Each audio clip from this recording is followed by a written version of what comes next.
8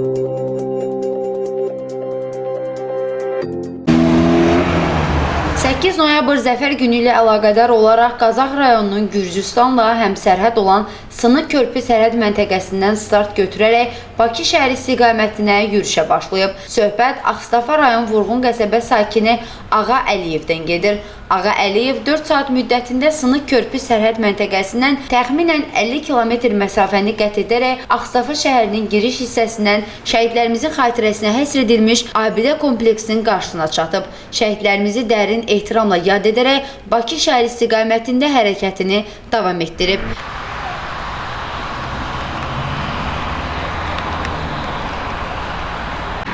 Qeyd edək ki, biz hal-hazırda Ağstafa rayonunun Vurğun qəsəbə kənd sakini Əliyev ağanın yanındayıq.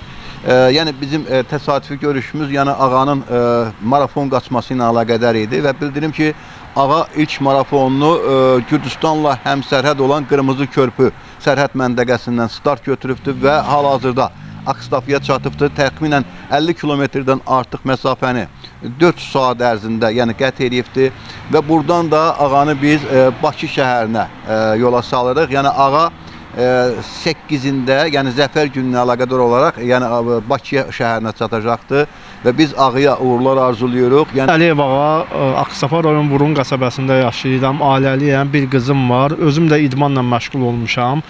Xankəndindən Bakıya qaçmışıq, Qəbələdən Xankəndinə qaçmışam.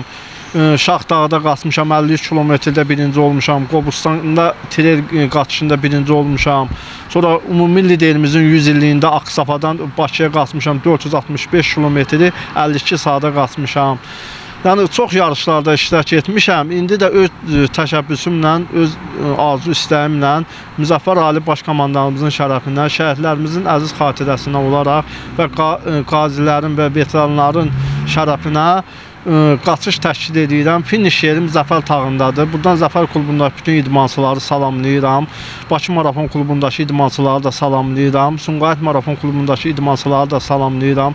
Bütün idmançı dostlarımıza bu mənə dəstək olduqları üçün çox təşəkkürümü bildirirəm. Qeyd edək ki, Ağa Əliyev ümumilli liderimiz Heydər Əliyevin 100 ili ilə əlaqədar olaraq Ağstafadan Bakı şəhərinə yürüş etmişdi. Bundan əlavə Xankəndindən Bakıya, Qəbələdən Xankəndinə və həmçinin dəfələrlə uzaq məsafələrə yürüş edib. Noyabr ayının 4-dən etibarən Gürcüstan sərhəddindən yürüş edən idmançı Zəfər günü 8 noyabr tarixində Bakı şəhərinə çatacaq. Kamran Eskiparalı, Sənan İsmailov, SSV Xəbər, Ağstafa. Thank you.